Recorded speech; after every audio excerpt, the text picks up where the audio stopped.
Magandang araw sa inyo mga kadadi. Tara, samahan niyo po akong magluto ng masarap na merienda. Lalong-lalo na panahon po ng tag-ulan ngayon. At ang lulutuin nga po natin ay napakadali lang po at pwede po natin itong makita sa mga tindahan o sa kusina po natin. At kung gusto po nyong malaman ng mga ingredients, tara po panoodin niyo po nyo hanggang dulo at ituturo ko sa inyo kung paano po ito pasarapin. At kung paano po tayo gagawa ng merienda natin na ganito po kasarap. At request nga po ito ni Mrs. Tara po, samahan niyo na po akong magluto. Ang unang ginawa ko nga po ay naggayak lang po ako ng kaldero. Kahit anong kaldero po o kawali ang gamitin nyo. Naglagay na nga rin po ako dito ng mantika at sinunod ko na nga rin po itong sibuyas at bawang. At syempre mga kadadi, halu-haluin lang po nato hanggang sa lumabas ang aroma. Pag po okay na ang sibuyas at bawang, ilagay na po natin itong CDO. At napakalupit nga po ng CDO ay gumawa na nga rin po siya ng chicken flakes. At baka naman CDO, pag ito'y napanood mo, baka naman. At sa mga magtatanong dyan kung anong lasa ng CDO na to, ay tamang-tama lang po at lasa po niya talaga ang manok. At balik na nga po tayo sa niluluto natin. Pagkayari po natin mag-isa, ay naglagay na rin po ako ng 4 na cup na tubig. Pag kumulo na mga kadadi, ilagay na po natin itong carrots at repolyo. At pagkalagay nga po ng mga gulay, halu-haluin lang po natin ito ng dahan-dahan. At syempre mga kadadi, maglalagay rin po tayo ng pampalasa. At asin nga lang po ang lilagay ko rito mga kadadi. Pagkalagay nga po natin ng asin, ilagay na po natin itong mga noodles. At ang ginamit ko nga pong noodles dito ay si Lucky Me. At para nga po tayo makamura at makagawa po tayo ng masarap pa rin pong sopas. Opo mga kadadi, sopas po ang niluluto natin. At nilagay ko na nga rin po dito yung 2 seasoning. Hindi ko na inapat, baka po lalong umalat. At syempre mga kadadi, hindi po mawawala ang gatas.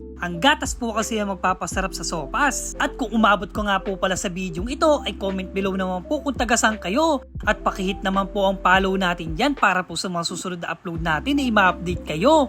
At thank you rin po pala sa mga bagong followers natin yan. At sa mga solid po nating supporters, maraming pong salamat po sa inyo. At kung wala po kayo, ay wala pong Daddy Mike na lagi magtuturo sa inyong magluto ng masarap na ulam o kaya mga merienda. At balik na po tayo sa niluluto natin ay sakto na po sa akin to. At syempre mga kadadi, bago tayong kumain ay lagi po tayo magdasal at laging magpasalamat sa Diyos. Siya po ang nagbibigay ng kalakasan at blessing sa atin sa araw-araw. Kaya hanggang dito na lang, eri po si Daddy Mike na lagi nagsasabing mas piliin yung laging masaya. Bye-bye po!